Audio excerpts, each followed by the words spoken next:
இன்றைக்கி நம்ம பாகக்காய் கூட்டு வைக்க போகிறோம். அதுக்கு வந்து பாகக்காவை நம்ம எடுத்து வச்சுருக்கோம். இதை வெட்டிட்டு பார்க்கலாம்.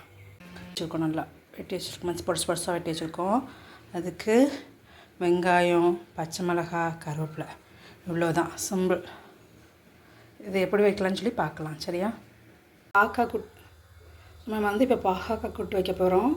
அதுக்கு நம்ம அதில் வெட்டி வச்சு அந்த பாகக்காயை நல்லா எண்ணெய் ஊற்றாமல் நல்லா வதக்கிக்கிடுவோம்.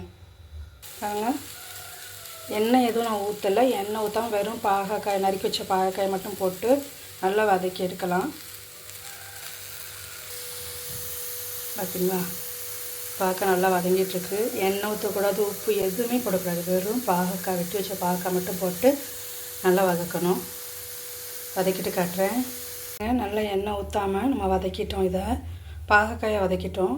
அடுத்து என்ன பண்ணலான்னு பார்க்கலாம். ஒரு பாத்திரத்தை வச்சுக்குவோம். எண்ணெய் ஊற்றிக்கலாம்.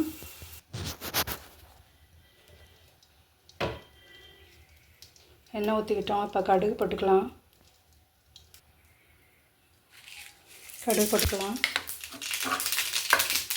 கடுகு பொரிஞ்சிட்டு இப்போ வெங்காயம், மிளகா, கருவேப்பிலை போட்டுக்கலாம்.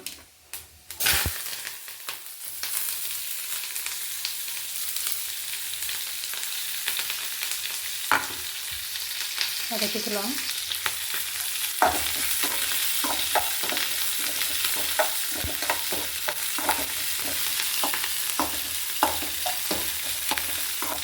நல்லா வதக்கிடுவோம்.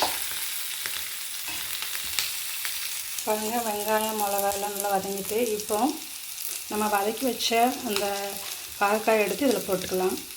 இந்த பாகக்காய் இதை எடுத்து இதில் உள்ளே போடலாம். எல்லாத்தையும் மொத்தமாக போட்டுட்டு காட்டுறேன். பாருங்கள், பாகக்காய் இதில் போட்டு நல்லா வதக்கலாம். லைட்டாக கொஞ்சம் உப்பு போட்டுக்கலாம். பாருங்கள், பாகக்காய் நல்லா வதங்கிட்டு இது போல் நீங்களும் செஞ்சு சாப்பிட்டு பாருங்கள். பாகக்காய் பிடிக்காதவங்களுக்கு கூட இது பிடிக்கும்.